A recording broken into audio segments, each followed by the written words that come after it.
Fourth International Conference on Sustainable Development Issues and Challenges के आयोजन पर इस सभा में उपस्थित विद्वज्जन एवं मंच पर आसीन सभी विद्वानों का मैं सादर अभिनंदन करती हूँ तथा मुझे बोलने का अवसर दिया गया, इसके लिए मैं साधुवाद देती हूँ।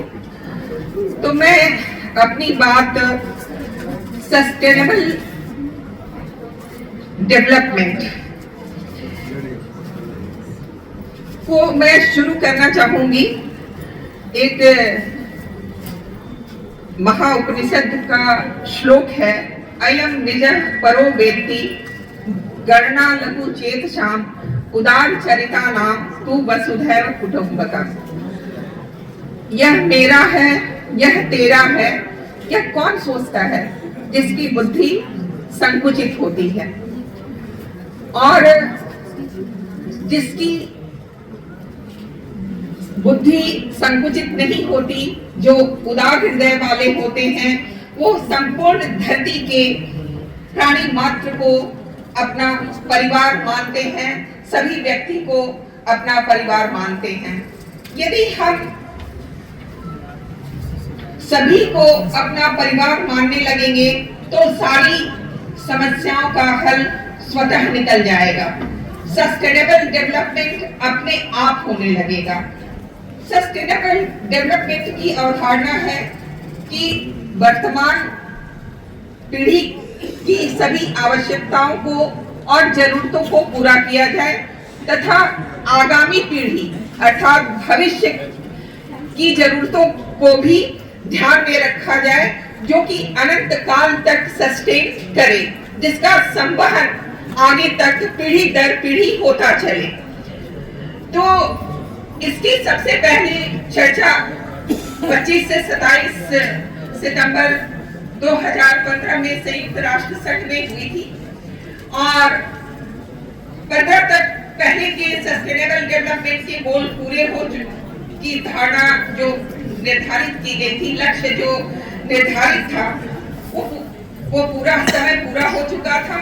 तो 17 बिंदुओं के साथ फिर वहां महासभा में एक विचार आया कि इसे हम वैश्विक स्तर पर लागू करें और लोगों के विकास की बात करें, ऐसे विकास की जो पीढ़ी दर पीढ़ी बनी रहे। तो इसमें सबसे पहले 5 बहुत ही महत्वपूर्ण हैं, जिसमें है सबसे पहला है गोल गरीबी की पूर्णतः समाप्ति, भूखमरी की समाप्ति, अच्छा स्वास्थ्य और जीवन स्तर, गुणवत्तापूर्ण शिक्षा, 5वां लैंगिक समानता। मैं बिहार के परिवेश में ही इसको बताना चाहूंगी। अभी हमारे जापान के बंधु ने कहा कि भूखे पेट न भजन होइए गोपाला। सच में भूखे पेट भजन नहीं हो सकता और इसीलिए हमारे यहाँ प्राइमरी और मिडिल स्कूल में मध्याह्न भोजन की व्यवस्था की गई है ताकि गरीब के बच्चे भी जा सके और वहां पढ़ाई कर सके। इसके लिए हमें नीतीश सरकार को साधुवाद देना चाहिए। परेशानियां होती हैं, लेकिन जब बच्चा का पेट नहीं भरा रहेगा तो वो न प्राइमरी पढ़ सकेगा न मिडिल पढ़ सकेगा। तो हम सभी हायर एजुकेशन की कल्पना नहीं कर सकते और अशिक्षित समाज कभी विकास की दिशा की ओर उन्मुख नहीं हो सकता। पीछे कोई ना छूटे, यह भावना कितनी उन्नत है कि हमारे पीछे कोई ना छूटे। हमें सभी आगे बढ़ाने की बात होनी चाहिए। हमारी जो सनातन संस्कृति है वह यही कहती है कि तुम किसी को पीछे ढकेलो मत, बल्कि उसे आगे उठाओ। तो इस संदर्भ में भी हमारी बिहार सरकार जो है काफी काम कर रही है, केंद्र सरकार भी काम कर रही है।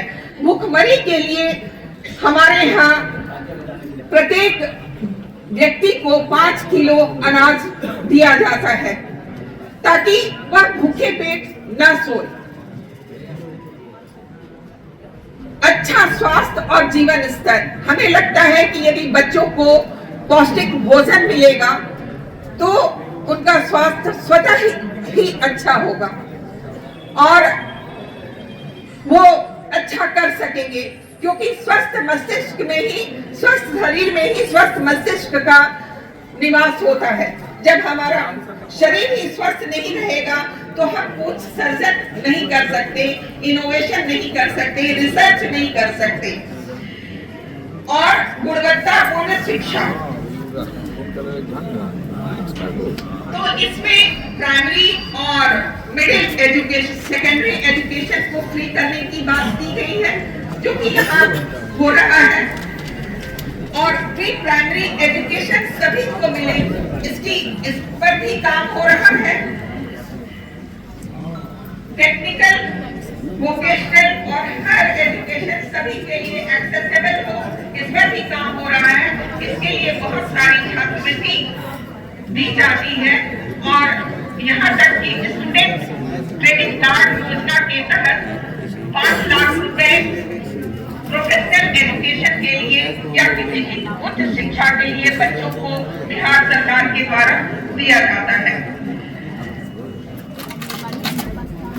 और इसका एक और उद्देश्य है कि ऐसे स्किल को डेवलप किया जाए जो कि फाइनेंशियली व्यक्ति को सपोर्ट कर सके। मान लीजिए तो जिन्होंने शिक्षा नहीं पाई और उनके पास कोई स्किल है तो वो अपना स्किल कैसे डेवलप करे, इसलिए बहुत सारे हमारे यहाँ कौशल विकास केंद्र खोले गए हैं और उसमें हम जा करके जो हमारी महिलाएं हैं वो भी